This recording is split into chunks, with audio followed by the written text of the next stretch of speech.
എല്ലാവർക്കും നമസ്കാരം. സ്റ്റാർട്ടപ്പ് ബ്രോഡ്കാസ്റ്റിൻ്റെ സൗജന്യ മലയാളം ക്ലാസ്സിലേക്ക് എല്ലാവർക്കും സ്വാഗതം.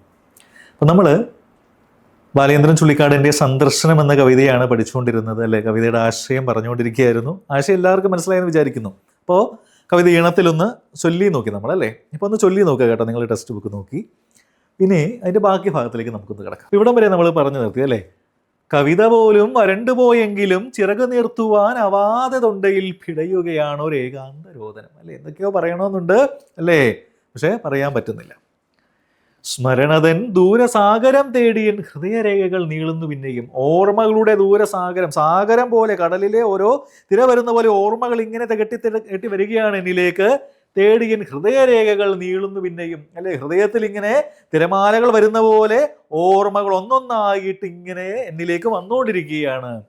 എന്നിട്ട് കവി പറയുന്നു, കനകമൈലാഞ്ചി നീരിൽ തൊടുത്ത നിൻ വിരൽ തൊടുമ്പോൾ കിനാവ് ചുരന്നതും നെടിയ കണ്ണിലെ കൃഷ്ണകാന്തങ്ങൾ തൻ കിരണമേറ്റന്റെ ചില്ലകൾ പൂത്തതും മറവിയിൽ മാഞ്ഞുപോയ നിൻ കുങ്കുമത്തരി പുരണ്ട ചിദംബര സന്ധ്യകൾ മരണവേഗത്തിൽ ഓടുന്ന വണ്ടികൾ നഗരവീഥികൾ നിത്യപ്രയാണങ്ങൾ.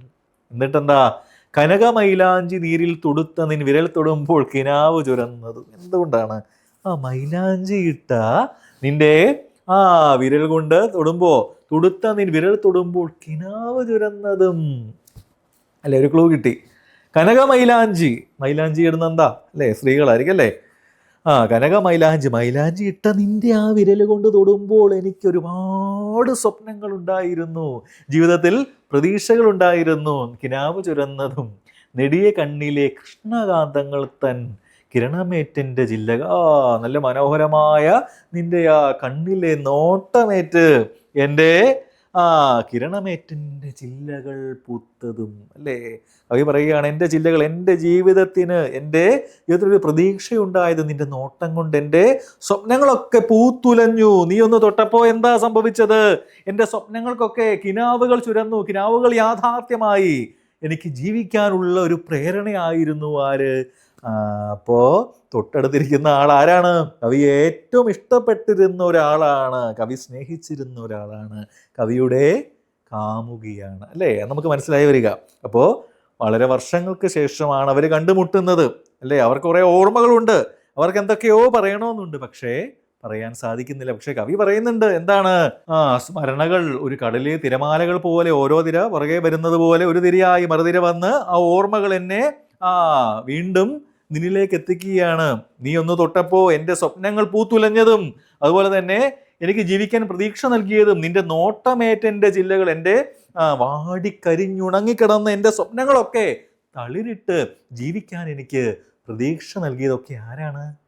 നീയാണ് അല്ലേ? മറവിയിൽ മാഞ്ഞുപോയ നിൻ കുങ്കുമത്തരി പുരണ്ട ചിദംബര സന്ധ്യകൾ. എവിടെയൊക്കെയോ മറവിയിൽ മാഞ്ഞുപോയെങ്കിലും കുങ്കുമപ്പൊട്ടുപോലെ ശോഭിച്ച എങ്ങനെയാണ് സന്ധ്യയ്ക്ക് ഒരു സൂര്യൻ കടലിലേക്ക് താഴ്ന്നു പോകുമ്പോഴുണ്ടാകുന്ന ആ ഒരു ശോഭ പോലെ നിന്റെ ഓർമ്മകൾ വന്നെന്നെ തൊട്ട് തലോടി, അസ്തമയ സൂര്യൻ്റെ ഒരു കിടപ്പ് പോലെ നിന്റെ ഓർമ്മകൾ എന്നെ തൊട്ട് തലോടി എന്നെ ജീവിപ്പിച്ചിരുന്നു. അങ്ങനെയുള്ളതായിരുന്നു നിന്റെ ഓർമ്മകൾ. അത്ര മധുരകരമായ ഓർമ്മകളാണ് നീ എനിക്ക് സമ്മാനിച്ചത്. എന്നിട്ടോ മരണവേഗത്തിൽ ഓടുന്ന വണ്ടികൾ നഗരവീഥികൾ. പുറത്ത് മരണവേഗത്തിൽ ഇങ്ങനെ കുതിച്ചു വായുന്നുണ്ട് റോഡിലൂടെ വണ്ടികൾ. നിത്യപ്രയാണങ്ങൾ, പിന്നെയോ നിത്യപ്രയാണങ്ങൾ, നിത്യജീവിതത്തിൽ മധുരയിൽ മനം. പക്ഷെ എന്താണ്? നീ നഷ്ടപ്പെട്ടതോടുകൂടി ഞാൻ മധുരയിൽ കള്ളും കുടിച്ച് മധുരയിൽ മയങ്ങി മുങ്ങി മരിക്കുന്ന രാത്രികളായി മാറി എൻ്റേത്. നീ നഷ്ടപ്പെട്ടു പോയപ്പോൾ ആ ദുഃഖം സഹിക്കാതെ ഞാൻ മദ്യത്തിന് അടിമപ്പെട്ട് എൻ്റെ ജീവിതം മറ്റൊന്നായി മാറി. മരണം കൊണ്ടുപോകുന്ന ഒന്നായി റോഡിലൂടെ പോകുന്ന വണ്ടികളൊക്കെ മാറി. അങ്ങനെയുള്ളതായി മാറി എൻ്റെ ജീവിതം. സത്ര ചുമരുകൾക്ക് പോലും എന്താണ്? എനിക്ക് ജീവിക്കാൻ ഒരു പ്രതീക്ഷയും നൽകിയില്ല. എന്താണ്? നീ എന്നിൽ നിന്ന് വേർപെട്ടു പോയപ്പോൾ എൻ്റെ ജീവിതത്തിൻ്റെ പ്രതീക്ഷകളെല്ലാം അറ്റുപോയി. ചില നിമിഷത്തിൽ ഏകാകിയാം പ്രാണൻ അലയുമാർത്തനായി ഭൂതായനങ്ങളിൽ. ചില നിമിഷത്തിൽ ഏകാഗിയായിട്ടുള്ള എൻ്റെ ഈ പ്രാണൻ എനിക്ക് ഒറ്റയ്ക്കിരിക്കാൻ പറ്റുന്നില്ല. കാരണം എന്താ? എനിക്ക് ആകെ വീർപ്പുമുട്ടലുണ്ടാകുന്നു. കാരണം എന്താ? എനിക്ക് നിന്റെ ചിന്തകളാണ്, നിന്റെ ഓർമ്മകൾ എന്നിലേക്ക് ഇങ്ങനെ തിരമാലകൾ പോലെ കടന്നു വരികയാണ്. ചില നിമിഷത്തിലേക്ക് ഏകാകിയാം പ്രാണൻ, ഏകാഗിയായിട്ടുള്ള ആ ഒരു പ്രാണൻ അലയും ആർത്തനായി ഭൂതായനങ്ങളിൽ. എന്താണ്? വളരെ ദുഃഖത്തോടു കൂടി എന്താ ഓർമ്മകളിൽ പോകും, ഭൂതായനങ്ങളിൽ പഴയ കാഴ്ചകളിലേക്ക്, പഴയ ഓർമ്മകളിലേക്ക് ഒക്കെ എൻ്റെ പ്രാണൻ ഇങ്ങനെ അലഞ്ഞു നടക്കും. എന്നിട്ടോ ഇരുളിൽ അപ്പോഴുദിക്കുന്നു നിൻമുഖം കരുണമാം ജനനാന്തന സ്വാന്തനം. പക്ഷേ ഞാൻ ഇരുട്ടിലേക്ക് പതിച്ചു പോകുമ്പോൾ, എൻ്റെ ജീവിതത്തിലെ പ്രതീക്ഷകളൊക്കെ അസ്തമിച്ചു പോകുമ്പോൾ, എൻ്റെ ജീവിതം ഇവിടം കൊണ്ട് അവസാനിച്ചു എന്ന് കരുതുമ്പോൾ വീണ്ടും വരും ആര്? ഇരുളിലെപ്പോഴും, ഇരുളിലെന്താ വെളിച്ചമായി, ഇരുട്ടിൽ ആ വെളിച്ചമായിട്ട് നിൻമുഖം, ഇരുളിലെപ്പോഴും നിൻമുഖം കരുണമാം ജനനാന്തന സ്വാന്തനം, അല്ലെ? ജനാന്തന സ്വാന്തനമായിട്ട് നിന്റെ ആ ഒരു മുഖം എൻ്റെ മനസ്സിൽ ഉണ്ടാകും എന്ന് കവി പറയുകയാണ്. അപ്പോൾ ചില നിമിഷത്തിൽ ഏകാകിയാം പ്രാണൻ അലയുമാർത്തനായി ഭൂതായനങ്ങളിൽ, ഇരുളിൽ എപ്പോഴുദിക്കുന്നു നിൻമുഖം കരുണമാം ജനാന്തന സ്വാന്തനം. ഇരുളിൽ എപ്പോഴും വെളിച്ചമായിട്ട്, എനിക്ക് പ്രതീക്ഷയായിട്ട്, പ്രത്യാക്ഷയായിട്ട് നിന്റെ ആ ഒരു മുഖമാണ് എൻ്റെ മനസ്സിൽ എപ്പോഴും എനിക്ക് സാന്ത്വനമായി, സാമീപ്യമായിട്ട് എപ്പോഴും ഉള്ളത്. എന്നിട്ട് പറയുകയാണ്, അരുത് ചൊല്ലുവാൻ നന്ദി. ഇതിനോടൊന്നും എനിക്ക് നിന്നോട് നന്ദി പറയാനായിട്ടില്ല. ഒരു നന്ദിയും എത്ര നന്ദി പറഞ്ഞാലും തീരത്തില്ല. കരച്ചിലിൽ അഴിമുഖം നമ്മൾ കാണാതിരിക്കുക, അല്ലേ? കരഞ്ഞ് കടല് പോലെയായി കണ്ണുകൾ, അല്ലേ? തിര പോലെയായി, സാഗരം പോലെയായി കരച്ചിലിൻ അഴിമുഖം നമ്മൾ കാണാതിരിക്കുക, സമയമാകുന്നു. എന്താ, നമ്മൾ ഇനി ദുഃഖം പറഞ്ഞ് ദുഃഖത്തിൻ്റെ ആ ഒരു കടലിൽ ഇങ്ങനെ നമ്മൾ ജീവിച്ചിട്ട് കാര്യമില്ല. നമ്മുടെ ജീവിതം കഴിഞ്ഞു. നമ്മൾ ഒരിക്കൽ സ്നേഹിച്ചവരാണ്, നമ്മൾ ഒരുമിച്ച് ജീവിക്കാൻ ആഗ്രഹിച്ചവരാണ്, നമ്മൾ ഒരുപാട് സ്വപ്നങ്ങൾ കണ്ടവരാണ്. നമ്മൾ കൈപിടിച്ച് നടന്ന ആ സ്വപ്നങ്ങളൊക്കെ ഇന്ന് എവിടെയൊക്കെയോ കൈമോശം വന്നിരിക്കുന്നു. എന്താണ്? അരുത് ചൊല്ലുവാൻ നന്ദി. പക്ഷെ അതിനൊന്നും നന്ദി പറയാനായിട്ട് എനിക്ക് പറ്റുന്നില്ല. ഏത് വാക്കിനാലാണ് ഞാൻ പറയുക? എന്ത് പറഞ്ഞാണ് ഞാൻ നന്ദി ചൊല്ലേണ്ടത്? എൻ്റെ ജീവൻ്റെ പ്രതീക്ഷയായിരുന്നവൾ ഒരു സമയത്ത് എനിക്കെല്ലാം നഷ്ടപ്പെട്ട്, നീ പോയപ്പോൾ എല്ലാം നഷ്ടമായി. പിന്നീട് ആ ജീവിതത്തിൽ എൻ്റെ ജീവൻ്റെ പ്രതീക്ഷയായതും നീ തന്നെയാണ്. പക്ഷെ എനിക്ക് അതിനൊന്നും നിന്നോട് നന്ദി പറയാനില്ല. അരുത് ചൊല്ലുവാൻ നന്ദി. കരച്ചിലിൻ അഴിമുഖം നമ്മൾ കാണാതിരിക്കുക. കരച്ചിലിൻ്റെ ആ ഒരു തീരത്തേക്ക് നമ്മൾ എത്തിച്ചേരാതിരിക്കുക. എന്താണ്? സമയമാകുന്നു പോകുവാൻ, അല്ലേ? പക്ഷേ പോകാനായിട്ട് സമയമാകുകയാണ്. എന്താണ്? രാത്രി തൻ നിഴലുകൾ നമ്മൾ പണ്ടേ വിരിഞ്ഞവർ. നമുക്ക് പോകാൻ സമയമായി. എന്താണ് പോകാൻ സമയമായത്? രാത്രി തൻ നിഴലുകൾ നമ്മൾ, അല്ലേ? നമ്മൾ രാത്രിയിലെ നിഴല് പോലെ, ഈ നിഴൽ എങ്ങനെയാണ്? നിഴല് പെട്ടെന്ന് ഇല്ലാതാകുന്നത് പോലെ നമ്മളും പരസ്പരം പിരിയുകയാണ്. നമ്മൾ പണ്ടേ പിരിഞ്ഞവരാണ്. ഇന്നിപ്പോൾ നമ്മളൊന്ന് വീണ്ടും കാണുവാൻ വേണ്ടിയിട്ട് ഈ സ്വീകരണ മുറിയിൽ, ഈ അതിഥി മുറിയിൽ വന്നിരിക്കുകയാണ്. പക്ഷേ നമ്മൾ വീണ്ടും പിരിയേണ്ടവരാണ്. നമ്മൾ വീണ്ടും ഇനി ഒരിക്കലും നമ്മൾ കാണുന്നില്ല. ഇനി ഒരിക്കലും കാണാതെ നമ്മൾ പോവുകയാണ്. അരുത് ചൊല്ലുവാൻ നന്ദി പറയാതെ, നമ്മൾ കരച്ചിലിൻ്റെ ആ ഒരു തീരത്തേക്ക്, അഴിമുഖത്തേക്ക് പോകാതെ. പക്ഷേ പോകാൻ സമയമായി. ഇനി നമുക്ക് ഒരുപാടൊന്നും പറയാം. നമ്മളൊന്നും പറഞ്ഞില്ല. പക്ഷെ നമുക്ക് കുറേ ഓർമ്മകൾ പരസ്പരം അങ്ങോട്ടും ഇങ്ങോട്ടും ചിന്തിച്ചിരുന്ന് നമ്മൾ കുറേ ജീവിതത്തിൻ്റെ ഓർമ്മകളാണ് പങ്കിട്ടത്. പക്ഷേ രാത്രി തൻ നിഴലുകൾ നമ്മൾ പണ്ടേ വിരിഞ്ഞവർ. പക്ഷെ ഓർക്കുക, രാത്രിയിൽ നിഴൽ പോലെ നമ്മൾ പണ്ടേ വിരിഞ്ഞവരാണ്. നമ്മൾ വർഷങ്ങൾക്ക് മുമ്പേ എന്നേ വിരിഞ്ഞു കഴിഞ്ഞു. പക്ഷെ ഈ കൂടിക്കാഴ്ച ഒരിക്കലും നമ്മളെ ഇനി ചേർത്ത് വയ്ക്കില്ല. നമ്മളിനി ഒരിക്കലും യോജിപ്പിക്കില്ല. കാരണം അടുക്കുവാനാകാത്തത്ര അകലം നമ്മളിൽ വന്നിരിക്കുന്നു. നമ്മൾ എന്നൊക്കെയോ എപ്പോഴോ അകന്നു പോയിരിക്കുന്നു. ഇങ്ങനെ വളരെ വർഷങ്ങൾക്ക് മുമ്പ് പ്രണയിച്ച ആ ഒരു പ്രണയം, നഷ്ടപ്രണയത്തെ ആണ് ബാലചന്ദ്രൻ ചുള്ളിക്കാട് ഈ കവിതയിലൂടെ നമ്മളോട് പറഞ്ഞു വയ്ക്കുന്നത്. അപ്പോൾ അദ്ദേഹത്തിനുണ്ടായിരുന്ന ആ ഒരു പ്രണയസങ്കല്പം, ആ ഒരു പ്രണയം എങ്ങനെയാണ് ഉണ്ടായിരുന്നത്, ആ പ്രണയത്തെ എങ്ങനെയാണ് അദ്ദേഹം ഉൾക്കൊണ്ടത്, അതൊക്കെയാണ് ഈ കവിതയിൽ നമുക്ക് മനസ്സിലാക്കാൻ സാധിക്കുന്നത്. ഇപ്പോൾ കവിതയിലേക്ക് പോകുമ്പോൾ ഞാൻ കവിത കുറച്ച് ചൊല്ലിയിരുന്നു. ഇവിടം വരെ ബാക്കിയുടെ ഒന്ന് ചൊല്ലിക്കേൾപ്പിക്കാം. കവിത പോലും വരണ്ടുപോയെങ്കിലും ചിറകു നീർത്തുവാനാവാതെ തൊണ്ടയിൽ പിടയുകയാണ് ഒരു ഏകാന്തരോധനം പറയാൻ നിർത്തിയത്.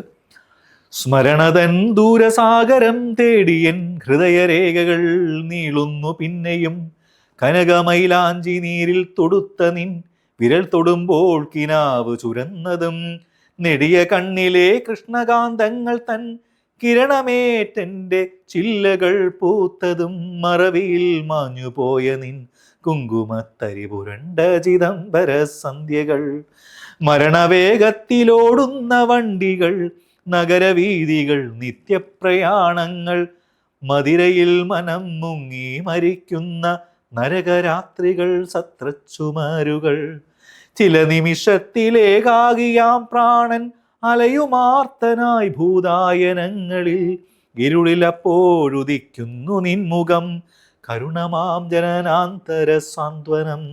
അരുതു ചൊല്ലുവാൻ നന്ദി, കരച്ചിലിന്നഴിമുഖം നമ്മൾ കാണാതിരിക്കുക, സമയമാകുന്നു പോകുവാൻ രാത്രി തൻ നിഴലുകൾ നമ്മൾ പണ്ടേ പിരിഞ്ഞവർ. നമ്മൾ പണ്ടേ പിരിഞ്ഞവരാണ്. അതുകൊണ്ട് നമുക്ക് ഇനി ഒരിക്കലും കാണുവാൻ സാധിക്കില്ല. കാരണം നമ്മൾ ഇനി എത്രയൊക്കെ ഒരുമിക്കാൻ ശ്രമിച്ചാലും നമ്മളുടെ ആ സ്വപ്നങ്ങളൊക്കെ എവിടെയൊക്കെയോ നമ്മൾ ബാക്കിയാകുന്നു, അല്ലെ ബാക്കി വെച്ചിട്ടാണ് പോകുന്നത്. ഇനി ഒരിക്കലും നമുക്ക് കാണുവാൻ സാധിക്കില്ല. പക്ഷേ ഈ സന്ദർശനം എന്നും, അല്ലേ, രണ്ടുപേർ തമ്മിൽ ഇരിക്കുമ്പോൾ മൗനമാണെങ്കിലും പഴയ ഓർമ്മകൾക്കിടയിലേക്കൊന്ന് ഇറങ്ങി സഞ്ചരിക്കാൻ, പഴയ ഓർമ്മകളെ തപ്പിയെടുക്കാൻ, പഴയ ഓർമ്മകളോടൊപ്പം ഒക്കെ ഒന്ന് കുറച്ച് നേരം ചെലവിടാൻ പരസ്പരം ഇങ്ങനെ അടുത്തിരിക്കുമ്പോൾ, അല്ലേ, കണ്ണുകൾ കണ്ട് നോക്കി മിഴികളിൽ നോക്കിയിരിക്കുമ്പോൾ നമുക്ക് സാധിക്കുന്നു ആ ഓർമ്മകൾ ഒരു സന്ദർശനമാക്കി മാറ്റിക്കൊണ്ട് നമുക്ക് ഇനി പിരിയാം. പക്ഷേ നമ്മളിനി ഒരിക്കലും കൂടിച്ചേരാനാകാത്ത വിധം അകന്നിരിക്കുന്നു. പക്ഷേ എങ്കിലും നമ്മൾ ജീവിച്ച ആ നല്ല ഓർമ്മകൾ, ജീവിത ഓർമ്മകൾ നമ്മളോടൊപ്പമുണ്ടെന്ന് കവി പറയുകയാണ്. അപ്പോൾ അമാവാസി എന്ന ഒരു കൃതിയിലെ വളരെ മനോഹരമായിട്ടുള്ള ഒരു കവിതയാണ് നമ്മൾ പഠിച്ചത്. അപ്പോൾ കവിത എല്ലാവരും നന്നായിട്ട് വായിക്കണം. കവിത വായിക്കുന്നതോടൊപ്പം കവിതയുടെ ആശയം നിങ്ങളുടെ മനസ്സിൽ കിട്ടുന്നുണ്ടോ, നിങ്ങൾക്കത് പറയാൻ പറ്റുന്നുണ്ടോ നിങ്ങളെന്ന് ഓർക്കുക. അതിനുശേഷം നിങ്ങൾ നോട്ട്ബുക്കിൽ നിങ്ങൾക്ക് അറിയാവുന്ന രീതിയിൽ സ്വന്തം ഭാഷയിൽ എഴുതി വെക്കുക. എപ്പോഴും എഴുതുമ്പോൾ നമ്മൾ പഠിച്ച കൃതിയുടെ പേര്, സന്ദർശനം എന്നുള്ള കവിതയുടെ പേര്, എഴുതിയ ആൾ, കൃതി ഏത് കൃതിയിൽ നിന്നാണ് എടുത്തിട്ടുള്ളത്, അതൊക്കെ നമ്മൾ നോട്ട് ചെയ്യാൻ പഠിക്കണം. അപ്പോൾ എപ്പോഴും നമ്മൾ കവിതയും കഥയൊക്കെ പഠിക്കുമ്പോൾ എഴുത്തുകാരൻ്റെ പേര്, കൃതിയുടെ പേര്, ഇവയെല്ലാം നമ്മൾ പരാമർശിച്ച് പോകുക. കാരണം നമുക്ക് മാർക്ക് സ്കോർ ചെയ്യാനായിട്ടുള്ള ഒരു പ്രധാന ഘടകമാണ്. അപ്പോൾ അതിനകത്ത് കുറച്ച് ചോദ്യങ്ങളൊക്കെ പറയുന്നുണ്ട്, അല്ലേ. പഠന പ്രവർത്തനങ്ങളിൽ പൊൻചെമ്പകം പൂത്ത കനകമൈലാഞ്ചി നിരിൽ തൊടുത്ത വിരൽ, കണ്ണിലെ കൃഷ്ണകാന്തം കൊണ്ട് പൂത്ത ചില്ലകൾ, കവിതയിലെ പ്രണയഭാവത്തെ ആവിഷ്കരിക്കുന്നതിൽ പ്രയോഗങ്ങൾ എത്രമാത്രം സമർത്ഥമായിട്ടുണ്ട് വിവരിക്കുക, ഒരു ചോദ്യമാണ്. പിന്നെ കവിതയിലെ ചില പ്രയോഗ സവിശേഷതകൾ ശ്രദ്ധിക്കുക. മൗനം കുടിച്ചിരിക്കുന്നു, മിഴികളിൽ നമ്മൾ നഷ്ടപ്പെടുന്നുവോ, അല്ലേ. അപ്പോൾ ഇതൊക്കെ ഒന്ന് നോക്കുക. അപ്പോൾ സന്ദർശനം എന്ന കവിത, അതിൻ്റെ ഒരു ആശയമാണ് ഞാനിവിടെ പറഞ്ഞിട്ടുണ്ട്, ചെറുതായിട്ടൊന്ന് പറഞ്ഞു പോവുകയാണ്. അപ്പോൾ നമ്മൾ പറഞ്ഞ ആശയം തന്നെയാണ് ബാലചന്ദ്രൻ ചുള്ളിക്കാടിൻ്റെ, മലയാളത്തിൻ്റെ പ്രിയ കവി ബാലചന്ദ്രൻ ചുള്ളിക്കാടിൻ്റെ സന്ദർശനം എന്ന കവിത പ്രണയാനുഭവത്തിൻ്റെ സത്യസന്ധമായ ആവിഷ്കാരമാണ്. അകന്നുപോയ കാമുകിയെക്കുറിച്ചുള്ള വിഷാദഭരിതമായ വരികളാണ് ഈ കവിതയിൽ ഉള്ളത്. ഇനി ഒരിക്കലും കണ്ടുമുട്ടാൻ സാധ്യതയില്ലാത്ത കാമുകിയും കാമുകനും അവസാനം കൂടിക്കാഴ്ചയായിട്ട് സന്ദർശക മുറിയിൽ ഇരിക്കുന്നു. അധിക നേരമായിട്ട് അവർക്കൊന്നും മിണ്ടാൻ പറ്റുന്നില്ല. ഞാൻ പറഞ്ഞു മൗനം കുടിച്ചിരിക്കുകയാണെന്നല്ലേ. വേദന കടിച്ചമർത്തി മൗനം കുടിച്ചിരിക്കുകയാണ് അവർ. ഒഴിവാക്കാനാവാത്ത വേറെ പിരിയൽ അവരെ വേദനിപ്പിക്കുന്നു. പുറത്ത് ജീവിതം പോലെ പകൽ വെളിച്ചം പൊലിഞ്ഞു പോകുന്നതും കിളികൾ കൂടണയുന്ന പോലെ ഓർമ്മകൾ കെട്ടടങ്ങുന്നതും കവി വരച്ചിടുന്നു. മിഴികളിൽ നിന്നും അവൾ നഷ്ടപ്പെടുന്നതിൻ്റെ വേദന കവിയെ വേട്ടയാടുന്നു. അതുകൊണ്ട് തന്നെ നെഞ്ചിടിപ്പിൻ്റെ വേഗവും കൂടുന്നു. നിശ്വാസത്തിൽ പോലും സംഗീതമുണ്ടായിരുന്ന പ്രണയത്തിൻ്റെ ഒരു വസന്തകാലം അവർക്കുണ്ടായിരുന്നു. പറയാൻ ഒരുപാടുണ്ടെങ്കിലും ഇന്ന് വാക്കുകൾ തൊണ്ടയിൽ തടഞ്ഞില്ലാതാവുന്നു. അപ്പോൾ പറയുന്നുണ്ട്, പൊൻചെമ്പകം പൂത്ത കരൾ, അല്ലേ, കരൾ കരിഞ്ഞു പോയെങ്കിലും കറ പിടിച്ച ചുണ്ടിൽ കവിത പോലും വരണ്ടു പോയിരിക്കുന്നു. പ്രണയത്തിന്റെ മധുരതരമായ പൂർവ്വ സ്മരണകളിലേക്ക് കവി മനസ്സ് പായുന്നു. കനകമൈലാഞ്ചി നിരിൽ തൊടുത്ത് അവളുടെ വിരൽ തൊടുമ്പോൾ, ഇപ്പം നിങ്ങൾക്ക് ഓർത്തോണം, പ്രധാന പോയിന്റ്സ് ആണ് നമുക്ക് കവിതയിൽ എഴുതുമ്പോൾ, ആസ്വാദനത്തിൽ എഴുതുമ്പോഴാണെങ്കിലും ഉപന്യാസത്തിൽ എഴുതുമ്പോഴാണെങ്കിലും ഈ പോയിന്റ്സ് ഉണ്ടാകണം. കിനാബ് ചുരന്നതും നെടിയ കണ്ണിലെ കൃഷ്ണകാന്തങ്ങളുടെ കിരണങ്ങളേറ്റ് മനസ്സിലെ ചില്ലകൾ പൂവിട്ടിരുന്നതും അവളോടൊത്തുള്ള മനോഹര സന്ധ്യകളും ഇന്ന് മറവിയിലേക്ക് മാഞ്ഞു പോയിരിക്കും. ഇപ്പോൾ വർത്തമാനകാലത്ത് വിരഹവേദനയാൽ കവി ലക്ഷ്യമില്ലാത്തവനായി മാറുന്നു. മരണവേഗത്തിൽ ഓടുന്ന വണ്ടികളും നഗരത്തിലെ നിത്യപ്രയാണങ്ങളും മദ്യത്തിൽ മുങ്ങി സത്രത്തിൽ കഴിയുന്ന നഗരരാത്രികളും ഇങ്ങനെ ഏകാന്തതയിൽ കവി മനസ്സ് അസ്വസ്ഥമാകുന്നു. അപ്പോൾ അതങ്ങ് എഴുതുക. എല്ലാം അവസാനിക്കുന്നു, ഇനി ഒരിക്കലും കണ്ടുമുട്ടാൻ സാധ്യതയില്ല. അതുകൊണ്ട് തന്നെ നന്ദി ചൊല്ലി കരഞ്ഞു പിരിയുന്നതിൽ അർത്ഥമില്ല, കാരണം ഞങ്ങൾ പണ്ടേ പിരിഞ്ഞവരാണെന്ന രീതിയിൽ കവിത അവസാനിക്കുന്നു. പ്രണയത്തിൻ്റെ മാധുര്യവും വിരഹത്തിൻ്റെ വേദനയും വൈകാരിക തീവ്രതയോടെ അനുവാചകനിലെത്തിക്കാൻ കവിക്ക് സാധിക്കുന്നു കേട്ടോ. അപ്പോൾ പ്രണയാനുഭവമാണ് കവിത. അപ്പം നിങ്ങളുടെ ഭാഷയിൽ എഴുതിയാൽ മതി. ഇപ്പം ഞാനിത് പറയുന്ന രീതിയിൽ തന്നെ നോട്ട് എഴുതണമെന്നില്ല, നിങ്ങൾക്ക് അറിയാവുന്ന രീതിയിൽ കവിതയുടെ പോയിന്റ്സ് ഇത് വായിച്ചിട്ട് എഴുതുക. അപ്പോൾ ഒന്നാമത്തെ ചോദ്യം, പൊൻചെമ്പകം പൂത്ത കരൾ, കനകമൈലാഞ്ചി നിരിൽ തൊടുത്ത വിരൽ, കണ്ണിലെ കൃഷ്ണകാന്തം കൊണ്ട് പൂത്ത ചില്ലകൾ. കവിതയിലെ പ്രണയഭാവത്തെ ആവിഷ്കരിക്കുന്നതിൽ ഈ പ്രയോഗങ്ങൾ എത്രത്തോളം സമർത്ഥമായിട്ടുണ്ട് വിവരിക്കും. ഇപ്പം ഞാൻ പറഞ്ഞു, എപ്പോഴും കവിത എഴുതിയ ആളുടെ പേര്, അല്ലേ. ബാലചന്ദ്രൻ ചുള്ളിക്കാടിൻ്റെ സന്ദർശനം, കവിതയുടെ പേരെന്താണ്? സന്ദർശനം എന്ന കവിത പ്രണയ തീവ്രത അനുഭവിക്കുന്ന ഒന്നാണ്. വാക്കുകൾ ഹൃദയത്തിലേക്ക് ഒഴുകി അനിർവചനീയമായ അനുഭൂതിയായി തീരുന്നു. വിശദീകരണങ്ങൾക്ക് അതീതമാണ് ഇതിലെ പ്രയോഗങ്ങൾ. പൊൻചെമ്പകം പൂത്ത കരൾ പ്രണയത്തിൻ്റെ വസന്തകാലത്തെയും നിറസുഗന്ധത്തെയും സൂചിപ്പിക്കുന്നു. കവിതാക്കൾ പരസ്പരം സാമീപ്യത്താൽ തന്നെ തളിരാറുണ്ടല്ലോ. അവാച്യമായ ആ നിമിഷങ്ങളെ കവി വാക്കുകൾ കൊണ്ട് ഒപ്പിയെടുത്തിരിക്കുന്നു.